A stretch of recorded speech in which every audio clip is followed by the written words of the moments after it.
everyone, welcome back to Your Anxiety Solution.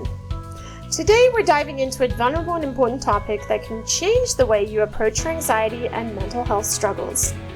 It's called radical acceptance, and it can transform your life. So I'm sharing this with you today because I believe that by connecting with you, becoming vulnerable, we can support each other through our mental health journeys. So let's get started.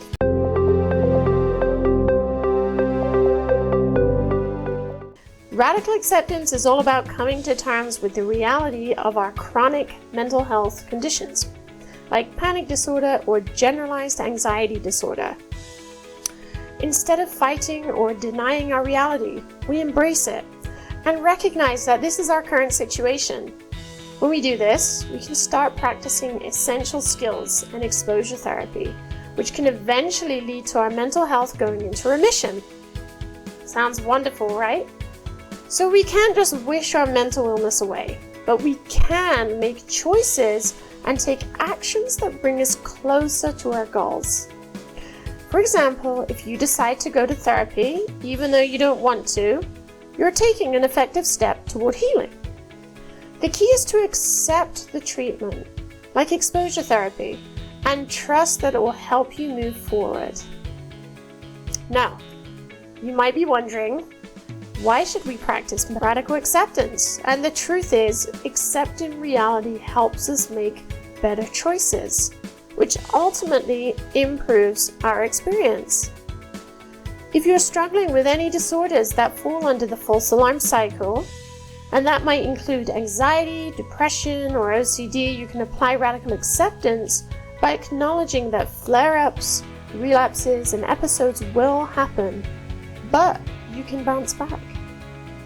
So to practice radical acceptance, start small and be aware of the fears and threats that might surface, like self-doubt or negative thoughts.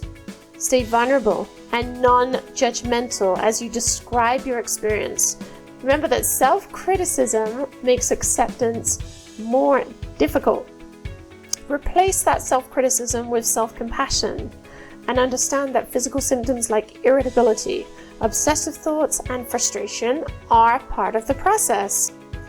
So here are some situations where you can practice radical acceptance. Controlling other people's behavior, the fact that not everyone thinks the same, that things might not go as you planned, that family might not give you the support you want, need, or hope for. Emotional exhaustion will happen when it happens. So remember, these things are things that you probably most likely don't have control over. Radical acceptance doesn't mean judging something as good, agreeing with it, or approving of it. It's about acknowledging the reality, even if it's hard and even though you don't like it. Okay? It's one of the hardest things in the world to do.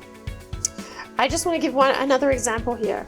So if you have OCD and say, for example, you obsess over locked doors, right? Having to have doors locked behind you. What I'm picturing in my mind is a situation where you've left the house and you have this need to always check that the doors were locked. So radical acceptance would look like accepting the feeling of doors being unlocked. All right? So accepting the feeling of the doors being unlocked is living with uncertainty. And that is how you embrace radical acceptance as part of exposure therapy. Okay, I hope this discussion on radical acceptance was helpful for you and helped you feel more connected and inspired to face your anxiety and mental health challenges. I know this is not an easy journey, but by embracing your reality and becoming vulnerable, you can make effective choices and we can support each other along the way. So don't forget to like, share, and subscribe. Also leave a comment if you'd like to. For more helpful tips and insights. Until next time, stay strong and keep moving forward.